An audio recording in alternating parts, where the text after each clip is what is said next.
Mystery Theater presents... Come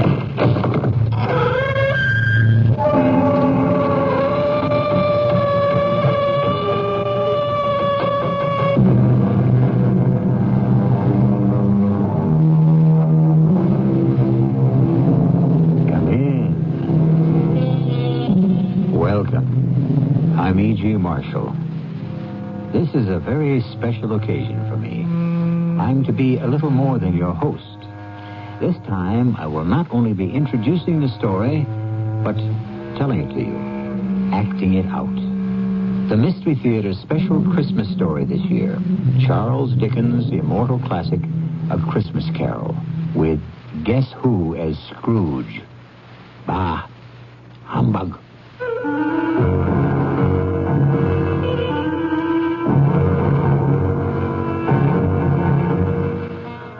Our mystery drama, A Christmas Carol, was adapted from the Charles Dickens classic especially for the Mystery Theater by Ian Martin. I'll be back shortly with Act One.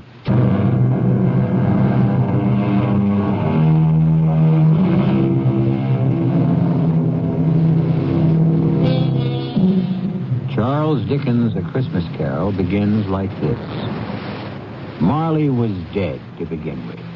There is no doubt about that whatever. The register of his burial was signed by Himan, the clerk, the undertaker, and the chief mourner. Scrooge signed it. Old Marley was dead as a doornail. Ebenezer Scrooge? Oh, he was a tight-fisted hand at the grindstone, hard and sharp as flint, from which no steel had ever struck out generous fire. Solitary as an oyster. He iced his office in the dog days and didn't thaw it out 1 degree, even at Christmas. A Merry Christmas, Uncle. God save you. What? Oh, it's you, nephew. What brings you here on a miserable, cold, windy night like tonight? Cold and windy, yes, and the snow falling softly. A perfect Christmas Eve to say, Merry Christmas, Uncle. Humbug. Christmas a humbug? Oh, you don't mean that, I'm sure. I do. Merry Christmas. What right have you to be merry, or the world at large? What reason have you yourself to be merry? You're poor enough. Oh, come then. What reason have you to be dismal? What reason have you to be morose? You're rich enough. Don't you taunt me, Fred. Bah! Don't indulge yourself in expectations.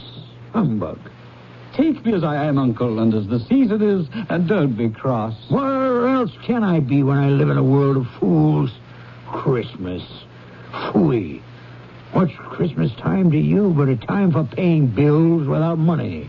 Time for finding yourself a year older and not an hour richer. If I could work my will, every idiot who goes about with Merry Christmas on his lips should be boiled in his own plum pudding and buried with a stake of holly through his heart. Oh, come along, Uncle. Can you not let down for once and enjoy yourself? Come along, nephew.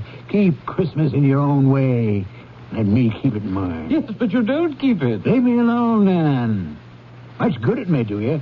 Much good has it ever done you? Oh, there are a lot of things, Uncle, from which I've never profited. Christmas among the rest. Except that when it comes around, who can resist it? A kind of forgiving time of year when men and women seem by one consent to open up their hearts freely. So then I say, Uncle, though it never put a scrap of silver or gold in my pocket, I believe it has and will do me good, and so I say, God bless it. Who's that? What's that there? I'm sorry, Mr. Scrooge. It's just that it is a holiday, and my hands were so cold. Just let me hear another word from you, Bob Cratchit, and you keep your Christmas by losing your employment. Oh, please, sir, I humbly beg your pardon. It was just an action on the spur of the moment. Just apply the spur to goad you into finishing your work, Cratchit, and let's hear no more from you. Yes, sir. Well, nephew, why are you here? To ask you to dine with us tomorrow. Dine with you? Never. There's nothing more ridiculous than all the fuss and expense over Christmas dinner. Oh, Uncle, I want and ask nothing from you. Why can't we be friends? Good afternoon. And with all my heart, I'm sorry to find you so resolute. But at least, I wish you a Merry Christmas. Good afternoon. And a Happy New Year. Good afternoon. And be sure to make the front door fast. No wasting of heat here. No extra logs on the fire. Yes, Uncle. Mr. Cratchit. Yes, sir. May I wish you a Merry Christmas and a Happy New Year. The first I am sure of, and I thank you. The other... Who knows what the future holds? Be of good hope. The nerve of all of them. My nephew, Westrel, and Bob Cratchit on 15 shillings a week with a wife and family, talking about a Merry Christmas. It's enough to make a man retire to Bedlam. They're all mad. Begging your pardon, Mr. Scrooge, a gentleman to see you. Yes. Scrooge and Marley's, I believe. Have I the honor of addressing Mr. Scrooge or Mr. Marley? Mr. Marley's been dead for 7 years. He died 7 years ago this very night. Ah, sad. Sad indeed. Still, I have no doubt his liberality is well represented by his surviving partner. Liberality? At this festive season, it is more than usually desirable that we all make some slight provision for the poor and destitute.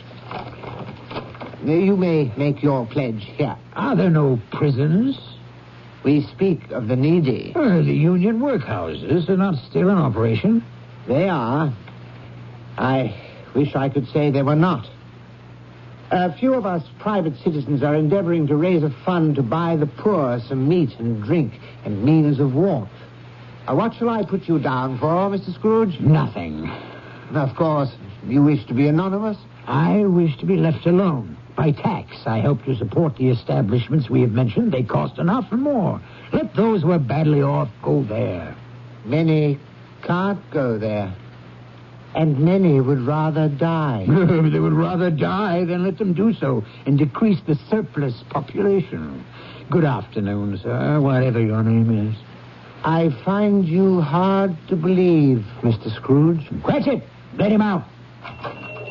Close the door, Cratchit, to extinguish what coals remain. Yes, sir. No, sir. Come here. Coming, Mr. Scrooge. You'll want all day tomorrow, I suppose. If quite convenient, sir. It's not convenient, and it's not fair. If I was to stop half a crown for it, you'd think yourself ill-used, I'd be bound. Well, sir, And yet you don't think me ill-used when I pay a day's wages for no work. I would not presume to have an opinion, but then it is only one day a year. A poor excuse for picking a man's pocket every 25th of December. I suppose I have no choice. You must have the whole day. Just make sure you are here earlier the following morning. I dined my usual melancholy dinner in the usual melancholy tavern. Afterwards, climbed the stairs to my living quarters in the gloom. Something about my door knocker stopped me as I was about to put key in lock. For one strange moment, it looked like Marley. Ghostly spectacles turned up on its ghostly forehead. To say that I was not startled would not be strictly true. And even after I was entered and locked in and my candle lit, I did pause irresolutely before I dismissed it with humbug. Humbug. Still, I was uneasy. Trimming my candle, I walked through all my rooms to make sure all was well. Sitting room, bedroom, lumber room, all as it should be. Small fire in the grate, spoon and basin ready, little saucepan of gruel, since I had a cold. What's that? The front door. The side door. The bell by my bed. The one on the mantel and on the sideboard. What do they herald? Who rings them? The cellar door. And that noise. What? I won't believe it. It's humbug still. Grim Spectre, what do you want with me? Much. Who are you? Ask me who I was. Who were you then? In life, I was your partner, Jacob Marley. Oh, You don't believe in me? I don't. Why do you doubt your senses? Because a little thing affects them. A slight disorder of the stomach makes them cheats. You may be a bit of undigested beef, a blot of mustard, a crumb of cheese, a fragment of underdone potato. There's more of gravy about you than the grave, wherever you are. Humbug, I tell you, humbug. Unbeliever! So, I unwrapped the bandages from about my head to reveal the rotting flesh, the jaw fallen slackly to my breast, the muscles eaten long since by worms. Now, do you believe me for who and what I am? Yes, oh, mercy, dread apparition. Why do you trouble me? I must. But why are you fettered and bound in chains? I wear the chain I forged in life. I made it, link by link. I girded it on of my own free will. Is its pattern so strange to you? Or would you learn the weight and length of the coil you wear yourself? It was full and as heavy and as long as mine these 7 Christmas Eves ago. And you have labored on it since. My once partner in life, what a ponderous chain you have built to drag you down in death. No, Jacob. Oh, Jacob Marley, speak some comfort to me. I have none to give. I cannot stay. I cannot linger anywhere. My spirit never walked beyond our counting house in life. So, in death, weary journeys lie before me. 7 years dead and traveling all the time? No rest, no peace, the incessant torture of remorse. I am here tonight, Ebenezer, to warn you that you have yet a hope of escaping my fate. Oh, you were always a good friend, Sankey. You will be haunted by 3 spirits. That is the hope you mentioned? It is. I think I'd rather not. Without their visits, you have no hope but to shun the path I tread. Expect the first tomorrow, when the bell tolls 1. But couldn't I take them all at once and have it over? Expect the second on the next night at the same hour. The third, when the last stroke of 12 has ceased to vibrate on your mantle clock. And for your own sake, remember what has passed between us. Passed between us. Jacob, do not leave me yet. But he was gone, as if he had never been. And yet, he had been. And Ebenezer Scrooge would never be the same man again. He fell asleep without undressing upon the instant.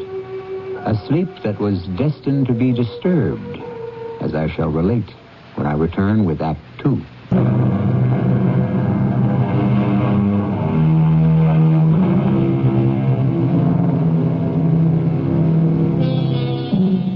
When Scrooge awoke, it was dark, and the chimes of a neighborhood church were striking the 4 quarters. To his amazement, they were followed by 12 strokes of the bell. 12? Impossible. It was 2 when he went to bed.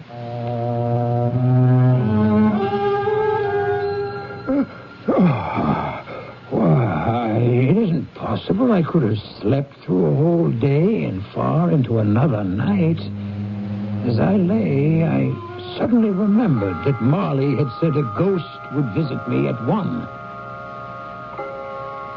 Who are you? I am the ghost of Christmas past. Long past? Your past. Don't you recognize me? A strange figure.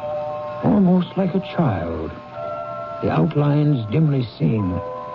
It wore a tunic of purest white and a branch of fresh green holly in its hand, in singular contradiction to the dress, which was trimmed with summer flowers. But strangest of all, above its crown sprang a bright, clear jet of light, which illuminated the darkest corner, but obscured the face. And under its arm a cap, which looked for all the world like a candle snuffer. For some reason, I wanted it to put on its cap.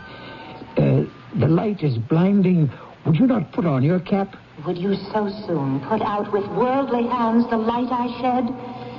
Is it not enough that you are the one who fashioned me this cap and forced me to wear it low upon my brow? Aye. What business brings you here? Your welfare. Well, if you would regard my welfare, you would leave my sleep unbroken. Your reclamation, then. Take heed. Rise and walk with me. I cannot resist your command, but I am an old man, lightly clad and nursing a cold to boot. Do not deny me. Come.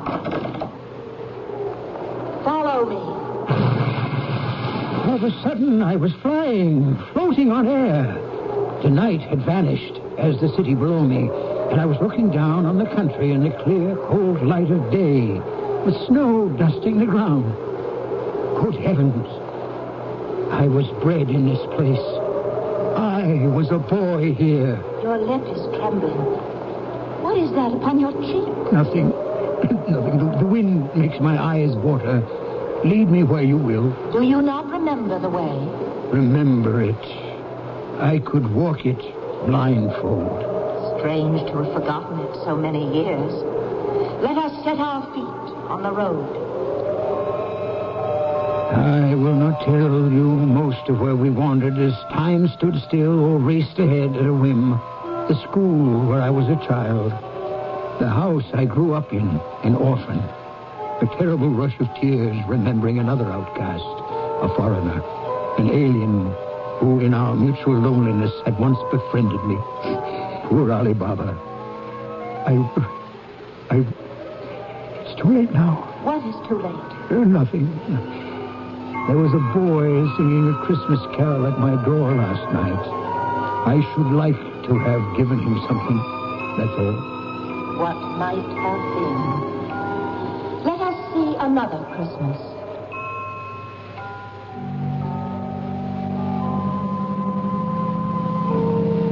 What's that? Your aunt, who brought you up, passed away.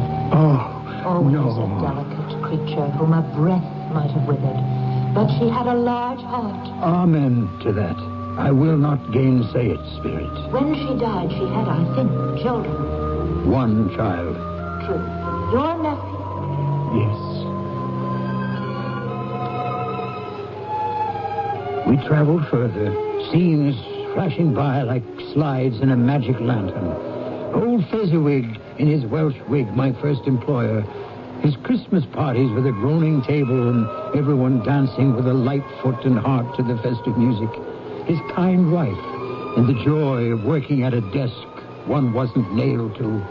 And then someone I had shut away so long ago. What is it, Scrooge? That girl. Whom you shall sit beside. No. Oh, yes. This shadow most of all. Don't you remember me? I told you the light blinds me. Then remember me as I was, before you put my light out. No tears, I beg you. None. If the idol who has replaced me can cheer and comfort you, I must not grieve. What idol? A golden one. Nothing but gain engrosses you. So, if I have grown wiser, I am not changed toward you. Our marriage contract was made when we were both poor. You are changed. When it was made, you were another man. I was a boy. Whatever you were, I freely offer you your release. Have I ever sought it? In words? Never. How then? In a changed nature. In everything that made my love of any worth or value in your sight. And so I release you. with a full heart for the love of what once you were. May you be happy in the life you've chosen. Now I recognize you, spirits, and why you've come back to haunt me. Torture me no more. Some shadows still to see. No, I can bear it no longer. Haunt me no longer.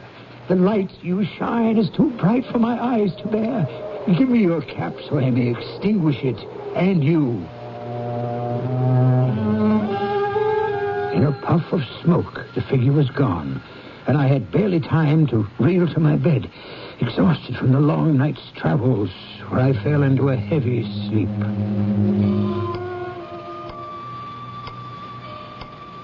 What's that? The clock ticking away. Awake in the night of time. Almost one. When the second messenger Marley sends me from the grave will arrive, what ghastly shape might he take? What hideous form? What torture might this one plan for me? At least I am prepared for anything. Well, prepared for anything, but nothing. Hello there, spirit.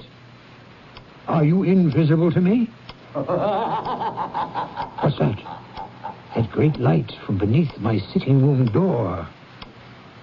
Here's a fearful waste of light, a shocking extravagance. I must go in and douse these candles. Yet I'm afraid to enter. Scrooge. Ebenezer Scrooge, stop skulking there behind your bedroom door. Enter, man. Enter. Why, here's a prodigal spending of light. In a great roaring blaze, hot enough to set the chimney flue on fire. Look well on me.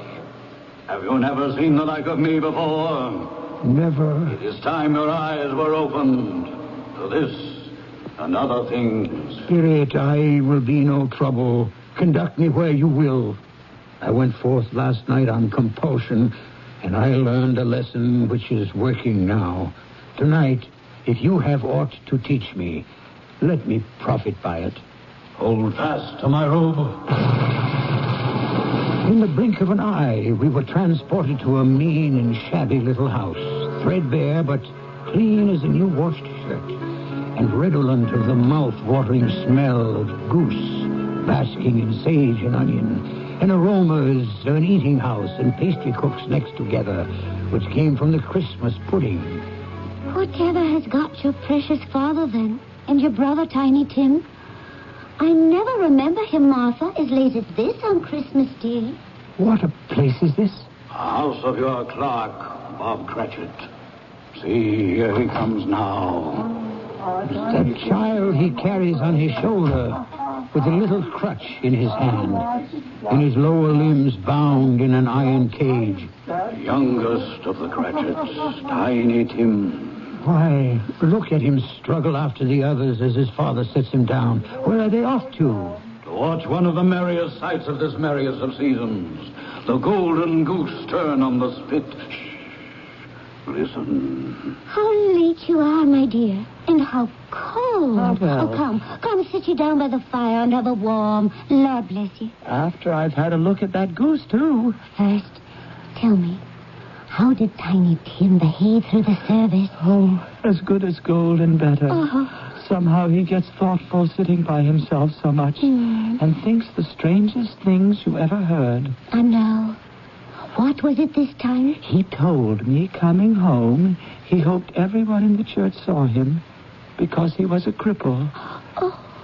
Because it might be pleasant to them to remember upon Christmas Day who it was made lame beggars walk and blind men see. Oh, Bob. Oh, I feel so much for you. No. You must not, my dear. Remember the day. Come, let's join the others. Tell me, Spirit, will Tiny Tim live? I see a vacant seat in the poor chimney corner, and a little crutch without an owner. If these shadows remain unaltered by the future, the child will die. Oh, no, kind Spirit. Spare him. That from you, recall your own words. If he be like to die, he had better do it and decrease the surplus population. Oh, I am ashamed. And should be, man, if you be man at heart, forbear that wicked cant until you have discovered what the surplus is and where it is. Listen. A toast before we eat to Mr. Scrooge. To me? I'll give you Mr. Scrooge, the founder of the feast. The founder of the feast, indeed. Oh, I wish I had him here. I'd give him a piece of my mind to feast upon, and I'd hope he'd have a good appetite for it. Oh, my dear, the children, Christmas Day. Well, I'll drink to his health for your sake and the day's, not for his. Long life to him. A Merry Christmas and a Happy New Year. Oh, you'll be very merry and very happy, I've no doubt. And now, a Merry Christmas to us all, my dears. God bless us. God bless us, everyone. Yes, Merry. My very name cast a pall upon their happiness. But mark you on the wealth of spirit among them, which thought kindly on a man with as little spirit as yours. In particular, that poor little lad, Tiny Tim. Did you notice how generous he was to end the toast with, God bless us, everyone, including even me? What a valiant little soul, in spite of all his handicaps. Perhaps your eyes are opening at last. But come, you have more to learn. Where now? Your nephew's house. He said that Christmas was a humbug. As I live, he believed it, too. More shame for him, Fred, that my uncle-in-law should speak so. Well, he's a comical old fellow and not so pleasant as he might be. Oh, yes. However, his offenses carry their own punishment, and I have nothing to say against him. And I will have no downturned mouths at this season. So here is a glass of mulled wine to our hands. Let's drink to the old man. Well, he has given us plenty of merriment at that. So, to Uncle Scrooge. A Merry Christmas and a Happy New Year to the old man, whatever he is. He wouldn't take it from me, but may he have it nevertheless. To Uncle Scrooge. To Uncle Scrooge. No, wait. Let me go to them. Explain. Too late for me. The hour grows too late. Away. Where stand we now? This open place. A crossroads where I must leave you. Oh, forgive me what I ask, but I see something strange protruding from the skirt of your robe. That might be a claw for all the flesh there is upon it. Yes. Then see what you must see. From their sanctuary came forth a boy and a girl. Yellow, meager, ragged, scowling, wolfish, but prostrate, too, in their humility. I started back appalled. Spirit, are these yours? They are man's. The boy is ignorance, the girl is want.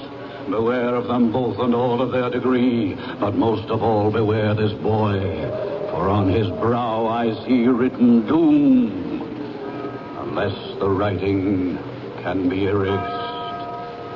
My time is sounding. Wait.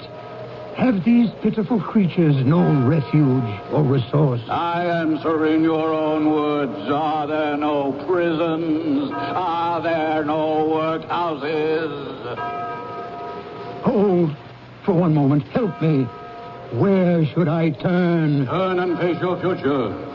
The black phantom that approaches you now. Face your future. Your future.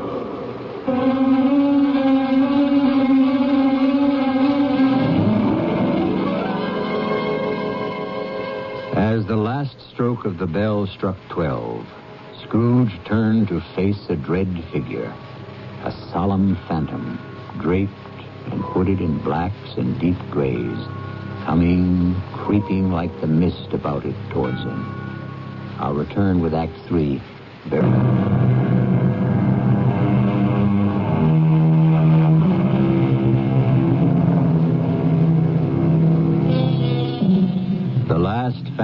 silently, slowly, gravely approached. It was shrouded in a deep black garment, which concealed its head, its face, its form, and left nothing of it visible save one outstretched hand, which served as its only voice, for the spirit neither spoke nor moved.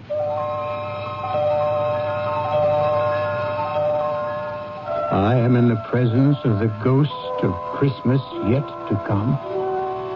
You answer not, but point where we are to go. Lead on, spirit, and I will follow. A great black cloud gathered me and carried me willy-nilly to the streets. Its shroud, like the figure that stood by me, hung about me as I listened to two gentlemen talking in the street.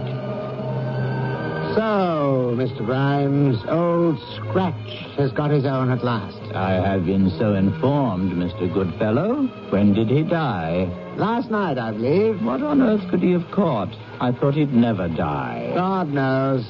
Why should I care? What has he done with his money? Heaven knows. Not left to charity, and certainly not to me.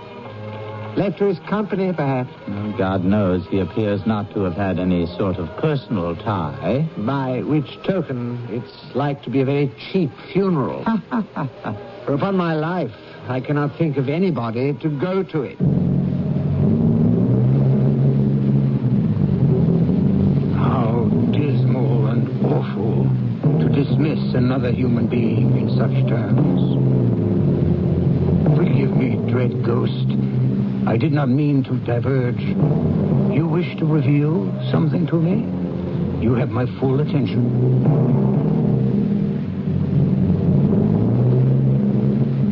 Fred, the news is bad. Bad? We are quite ruined. Oh, no, there's hope for us yet.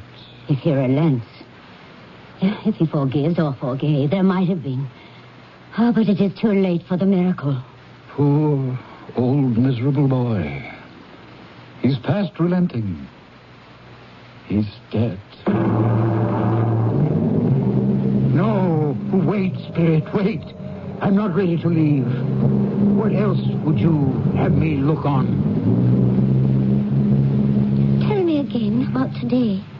About little Tim on the grave. It would have done you good to see how green a place it is. Oh. But you'll see it often. I promised him I would walk there every other Sunday. My last born. My poor little broken child. Oh, please. I shall break down with you. Oh, my darling. We can all try to be brave, but how can we hide our sorrow? What is more final and dreadful than death? I want to help, Spectre, but something informs me that our parting moment is at hand. Tell me, what man was it I saw lying dead? Very well. You point. Where to this time? A churchyard. And here we are. The headstone. You would have me read it? Tell me, are these the shadows of things that will be or may be only? Oh, my own name, Ebenezer Scrooge. Spirit, hear me. I am not the man I was. I will not be the man I must have been from all this intercourse. Why show me this if I am past all hope? For once, you make no motion. Your nature intercedes for me and pities me. Good Spirit, I will honor Christmas in my heart and try to keep it all the year. The three spirits shall strive within me. I will not shut out the lessons that they teach. Oh, tell me I may sponge away the writing on this stone. Give me your hand, I beg you. Give me your hand. I hold you to me. You cannot disappear. You cannot disappear. You... Oh, bless my soul. What I cling to is my own bedpost. And wait. Perhaps my time is my own to make amends in. Yes, I will live in the past, in the present, and the future. The spirits of all three shall strive within me. Oh, Jacob Marley, heaven and Christmas time be praised for this. I say it on my knees, oh, Jacob, on my knees. I don't know what to do. I'm as light as a feather, and I am as happy as an angel. I'm as merry as a schoolboy. I'm as giddy as a drunken man. A Merry Christmas to everyone. A Happy New Year to all the world. Hello there. Oh, hello. Oh, there's the saucepan the gruel was in. There's the door by which the ghost of Jacob Marley entered. There's the corner where I saw the wandering spirits. It's all right. It's true. It all happened. Oh, my God, I don't know how long I've been among the spirits. I'm a baby. I don't know what month it is. Throw open the window and rejoin the world. Hey, Mr. Grimes, what's today? Why, Christmas Day. Christmas Day! I haven't missed it. The spirits have done it all in one night. They can do what they like. Of course they can. Hello, my fine fellow. Hello. Merry Christmas. Merry Christmas to you. Do you still run the poulterer's shop in the next street but one? At the corner? I should hope I did, on my way to open up. Oh, pray then, Mr. Grimes, do I dare hope you have not yet sold the prize turkey that was hanging up there? Not the little prize turkey, the big prize turkey. The one as big as an ostrich? Oh, a delightful man, a pleasure to talk to him. Yes, Mr. Grimes. It is hanging there now. Well, what are we waiting for? I want to buy it. Bring it here that I may give directions where to take it. Send back your boy and I'll give him a shilling. Have him bring it back in less than 5 minutes and I'll give him half a crown. Better still, here's a £5 note. Send him to deliver the turkey to Mr. Cratchit by cab at the address I give you. And what's left shall be your Christmas present and his. Shaving was not an easy task, for my hand was shaking, and shaving demands attention. At last it was finished, and I dressed myself in all my best and issued forth to the streets. The first person I met was a portly gentleman who had walked into my counting house the day before, saying, Scrooge and Marley's, I believe. I hastened to intercept him. My dear sir, how do you do? I beg your pardon? I hope you succeeded yesterday. A Merry Christmas to you, sir. Mr. Scrooge, that is my name. I fear not pleasant to you. Allow me to ask your pardon, and will you have the goodness to allow me to contribute? May I have your ear, sir? What? Lord bless me. So much. My dear Mr. Scrooge, are you really serious? If you please. Not a farthing less. Will you do me that favor? Oh, my dear sir, I don't know what to say to don't say anything. Come and see me. Will you come and see me? I will indeed. Thank you. I thank you 50 times. Bless you.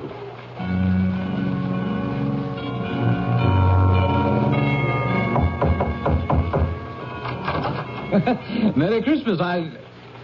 By all that's holy, is it you, Uncle? Me, Fred. You did ask me to dinner. Am I too late to take up the invitation? Too late?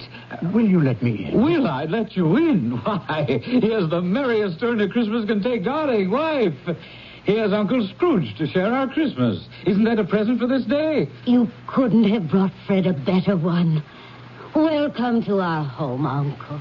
For only the first of many times, I hope.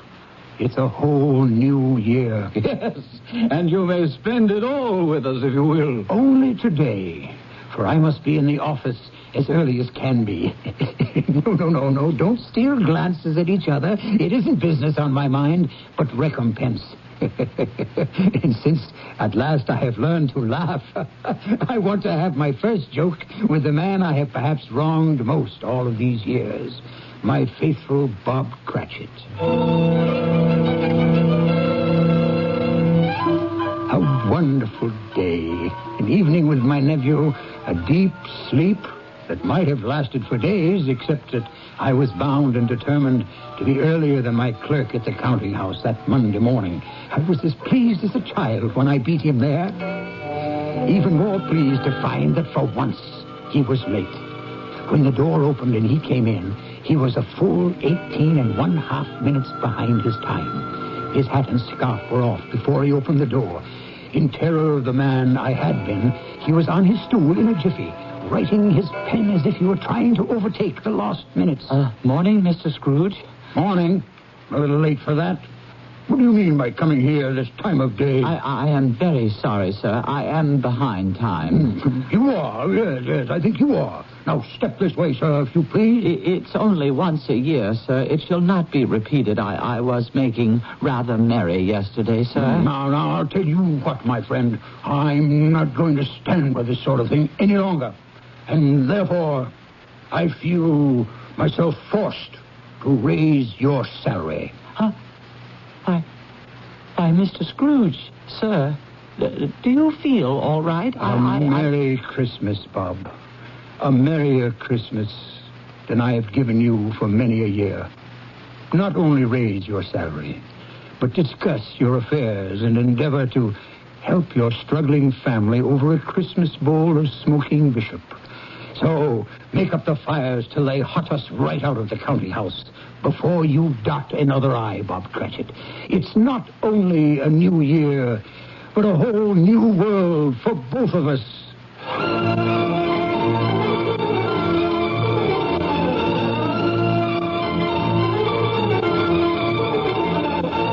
As we all know, Scrooge was better than his word. He did it all.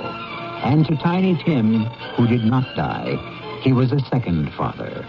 And he made a good new will for his nephew and his future partner, Bob Cratchit. One thing after a long life he took to his grave, that he knew how to keep Christmas well. May it be truly said of all of us, and as Tiny Tim observed, God bless us, everyone.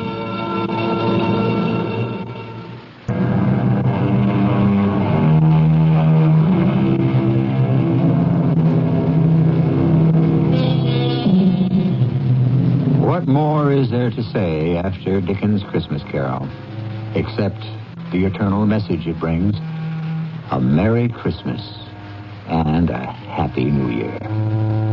Our cast included Marion Seldes, Ian Martin, Evie Juster, Robert Dryden, and William Redfield.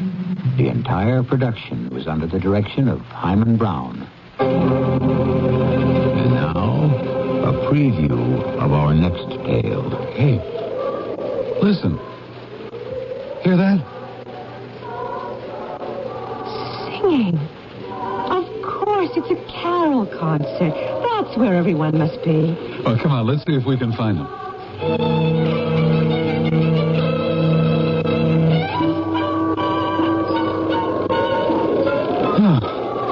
Well, I give up. I don't know where that music's coming from. We've covered so many streets and nothing. Yeah, no one. Oh, hey, honey, you're shivering. I'm scared. Well, there's a hotel across the street. Let's go there and use the phone. There's got to be one there. This is a ghost town. Well, there's no use wandering about anymore. It's a ghost town in the middle of Ohio. This is E.G. Marshall inviting you to return to our Mystery Theater for another adventure in the macabre. Until next time, pleasant dreams.